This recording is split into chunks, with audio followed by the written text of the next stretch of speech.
কইবেন মুখ দিয়ে দাঁড়ান না।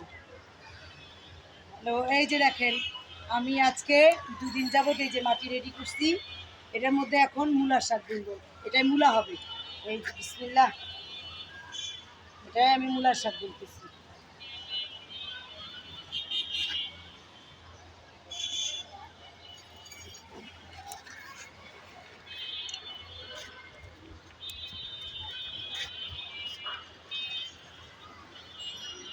এটা তো মূলা হবে, এই জন্য ফাঁকা ফাঁকা দিলাম। এটা মূলা হবে, এটা হলো মূলার শাক না, এটা শুধু মূলা। এটা মূলা হবে। এই যে তারপরও এই যে কিছু মাটি দিয়ে আবার ঢেকে দিচ্ছি, দেখি এখন কি হয়।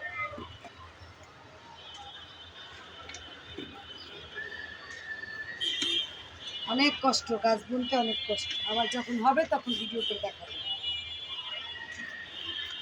ততক্ষণ পর্যন্ত সবাই আমার জন্য দোয়া করবেন, আমার গাছের জন্য।